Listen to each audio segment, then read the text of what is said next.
converse, and if there's anything that either team member is aware of that we need to provide, we'll provide. Okay, thank you. Thank you, Your Honor.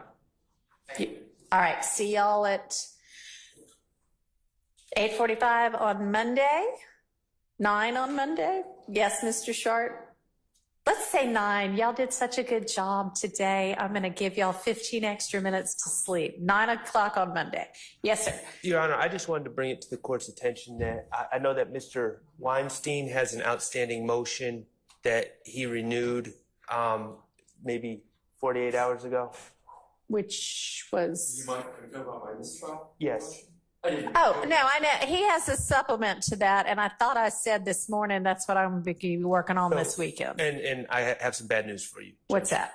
You have more to add? Yes, Mr. Weinstein's a faster writer than I am, but He is a good writer. he is.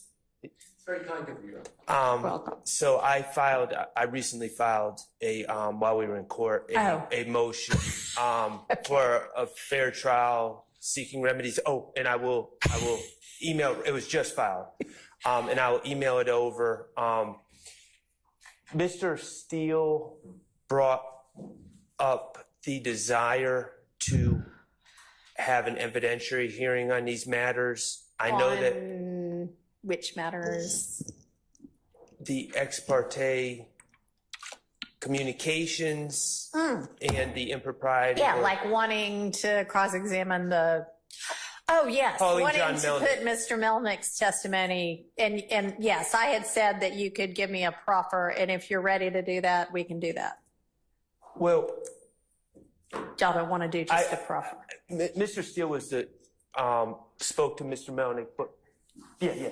Okay. All right. So with regard to the motion, Mr. Sharp, that you filed within the last few hours, if you could email that to Ms. Persifield, I'll take a look at that over the weekend as well.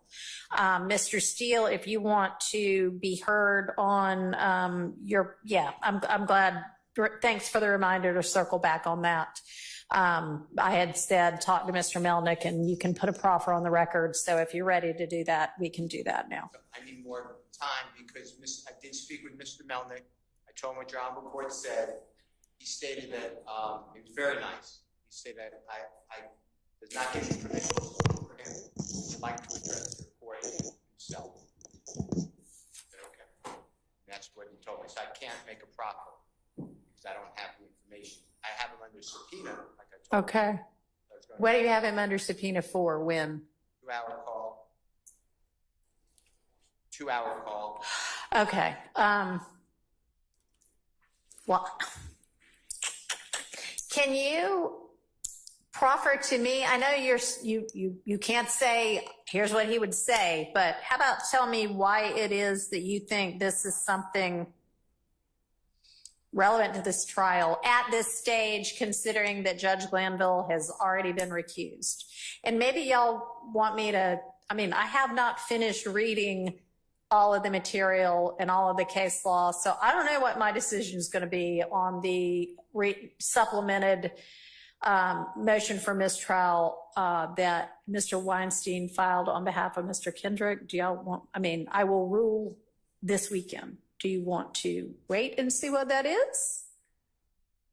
Or do you want to just tell me why is it that anything Mr. Melnick might have to say in defense of himself matters for the trial? It might matter for everybody's, what they feel about their professional reputation.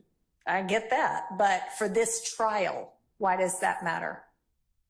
So, under CAR, C-A-R-R versus State, it's a 97 case, 98. It was the case that the gentleman who owned Heights Nursery, I think, the house burned down. Yeah. There's great language in there about prosecutorial duties. All right. And it talks about that the prosecutors need to they carry the burden of,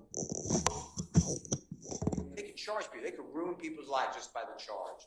And they have a duty to the public to be open and candid. Sure. So, and all lawyers do, but especially prosecutors. And Mr. Melnick, I know this because he did say this, and that's why he wants to address you, because he was not mad at me. He said he needs to have it on the record himself, because he said that what the state was saying is not accurate. Okay. And I think that that goes into your analysis of why there was a meeting in the first place. I don't think that it was appropriate, like, and I'm not picking on anybody, but like the Honorable Judge Krause said, if I was going to ask this Honorable Court for an ex parte meeting, I believe that the way I always have it is there's a buffer. You have somebody say, what is it about? Yeah. I tell you, and I have to be candid. And if I'm not, in hindsight, you would probably, I assume, or any court would tell me, you had no right to do that because you got it with false pretenses. Okay. Mr. Melnick is going to say that what Adrian Love said to the judge is just patently not true. Via emails, her description of the emails is untrue. And there's no way to say that's inadvertent, because she said that on Friday the 7th versus Monday the 10th, she kept talking about these emails and she changes her statement.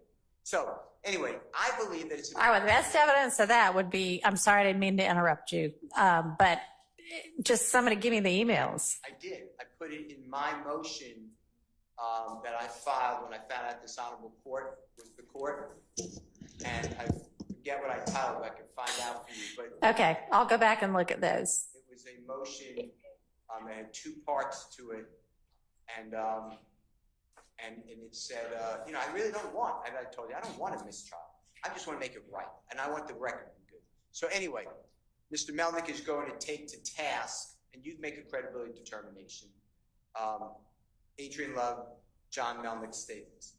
He also adds that he states that he and his client, and he did not tell me, I said I don't want to know because it's attorney-client privilege, but he's going to work on it. He said, I assume that's a waiver. I'm assuming that with his client. He's saying that what Ms. Hilton said to the court and by both courts is not accurate also. All right. Then I have information that there's off, so it's not in the transcript, so Mr. Weaver is either not there or definitely not recording it, that Mr. Copeland did talk about the killing of Donovan Thomas, that it's not on the transcript. And that would be either Brady, if it's an inconsistency. So wait, so that I understand what you mean, you are saying that you have reason to believe that in the June 10th ex parte meeting, once Mr. Copeland was a part of that he talked about the killing of Nutt at a time when Judge Glanville was in the room? Because there were definitely two different portions where at one point he and Miss Bumpus talked privately, which obviously nobody recorded because the court, at least the record reflects the court reporter and the court and whomever left the chambers so that they could talk privately. So it's entirely possible he talked to her about that. That wouldn't be on the record, and it shouldn't be on the record. Nobody else heard it. And then there was another portion where I believe the court left so that I don't know if it was you, Miss Hilton, or I think Miss Hilton, Miss Bumpus, and Mr. Copeland could talk together. That's the part I'm talking about. So it's not privileged. Okay. All right. That there was substantive conversation about the killing of Mr. Copeland. Okay. So And Ms. Hilton, hang on. I'm jotting some notes for myself. Give me just a second.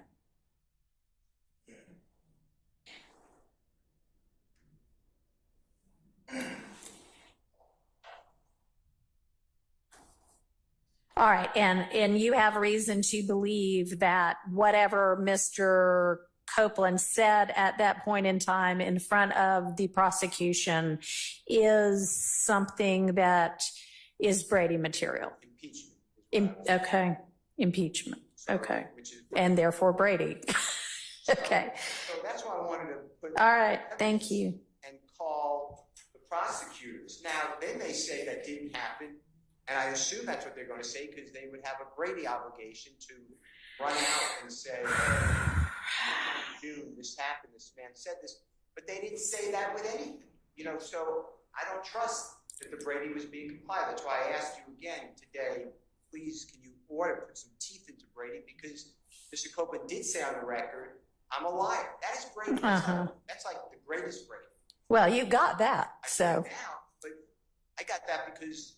I know, but you have it now, so it's not Brady, just like you just said. But my point is, it was hidden on the 10th. How about that?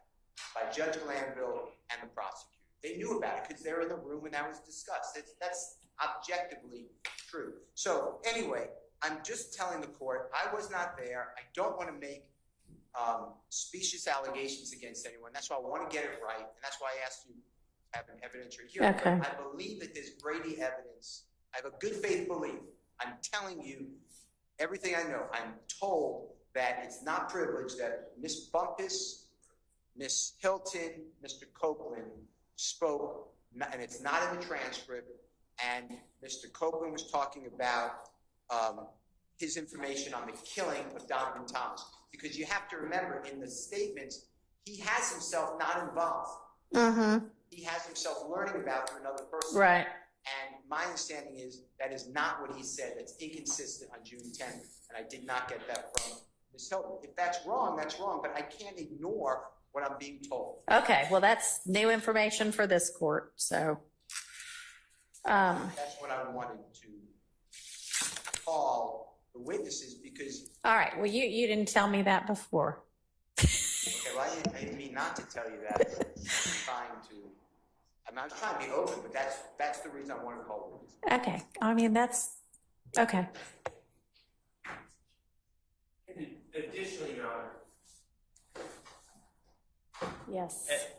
at some point, I believe, you're going to have to make a finding of fact on the propriety of these ex parte communications. Oh, I know. That's a part of Mr. Right. Weinstein's motion for mistrial. Yeah. And I don't want to be a witness. I mean, I could say that there was absolutely no reason for it, and there was no cause for the state to even have these concerns. But Mr. Melnick can explain, if he was conspiring with me and Mr. Steele to obstruct justice, I doubt he'd want to come in here and talk about it, but the state can ask him about it and get to the bottom of it. But I don't think that's what the testimony is going to be. Okay, and I think that's important for the court to know. Okay. Well, I don't know that whether it's true or not is what matters. It's what it looked like at the time to the state to give them a reason to say to Judge Glanville, we have some concerns. We might like to talk to you about it. Just heads up, we're going to do some research. We'll get back to you. And by the way, y'all, I know that everybody, whenever we were here last, was that yesterday or the day before? Wednesday. So Tuesday, I gave y'all the transcript from the 7th. And Wednesday, a couple of people made some statements about, oh my gosh, now lo and behold, we find out there's been yet another ex parte we never ever knew about. And actually, when you go back to the transcript of the June 7th, 2024 court proceedings, on page 95, on the record, before court adjourns for the day, is when the prosecution says, hey, by the way, we might need an ex parte, or we need an ex parte. And then it is definitely still on the record in court where y'all all heard not the content of the ex parte, but that the state wanted an ex parte because people from the defense say other things on the record after that. So in open court, y'all were notified that they wanted one. So, I mean, it's not quite the salacious revelation that y'all made it out to be. Can I respond to that? Yes. So, as in the King case that the state is relying on, the state has to make a showing of necessity for public, the necessity for the public interest for the for immunity to be granted by the court. Okay. And I was under the impression, I think a very reasonable deduction was that they were simply going back there. And I agree, they did announce an open court and we didn't know the substance, but I think a fair, reasonable deduction would be that they were going back there to present the basis for granting immunity. Little did we know that they had already done that and they were going back there to have that other conversation. So that's okay. Yeah, I mean, I know y'all didn't know the substance of it, but. And wrapping back around to that. Yeah. I don't know if there was, but I'm assuming that under the King case, since it wasn't, I guess, that afternoon of the 7th, maybe it was prior to that, maybe it was in the morning, maybe it was the afternoon of the 6th, but at some point under King, there would have been some type of an ex parte meeting where the state presented the reason that they needed that immunity. I don't know if that was done on the record, if there was a transcript of that, but if there was, we have not received that either. Well, there better not be anything else that Well, how did they occurred get? as a meeting, because I told everybody on Tuesday, stand up and tell me anything there is. Did y'all do anything beyond the motion to get the immunity order for Mr. Copeland? No. Okay, So we submitted a motion. right. And they have a copy of that, and that's Right. it. All right. Right. Okay. That was, Okay.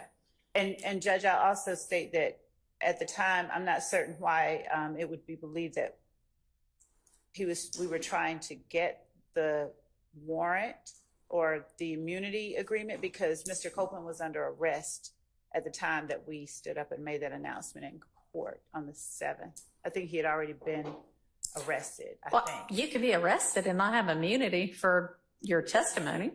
The judge had already told him he had immunity on the record. Okay. Well, I don't know. I mean, they're probably just trying to remember it themselves too, but. All right. Well, Mr. Shard, I'll take a look at your new motion. And obviously I'll be looking at Mr. Weinstein's motion.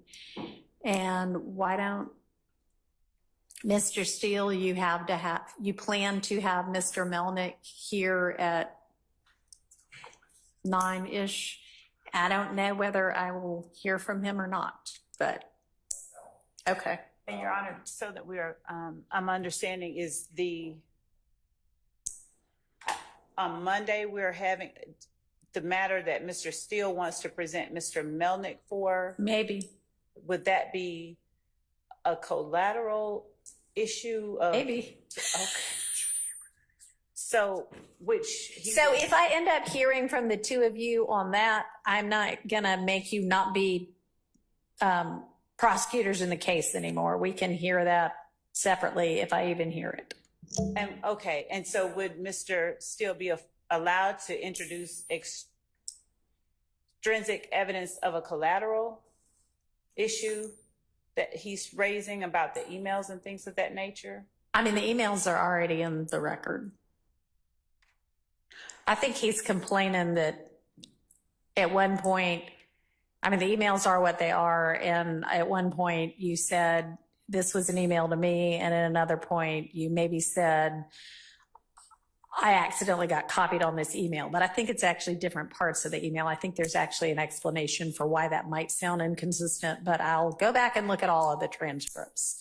But beyond that, I mean, no, I don't think so. I don't know what he's got planned. Maybe you want to ask him, but I don't know if he's talking to you yet. So I don't know. We'll take it up Monday. All right. One last thing, Your Honor. On Tuesday, I believe I brought to the court's attention whether or not the court would allow, if we get to Mr. Copeland next week, I know you said the jurors might not come back until Wednesday. Right. Substitution of counsel, and wanted to see if the court had made a decision or a ruling. Oh, One so- objection. Yeah, I never got any kind of written anything or further objection from anybody. So I think there's just the one objection that I didn't get a real good reason for. Okay, yes, there may be a substitution if we end up examining him while you were gone. Thank you, Mr. Weinstein. All right, we're actually in recess now.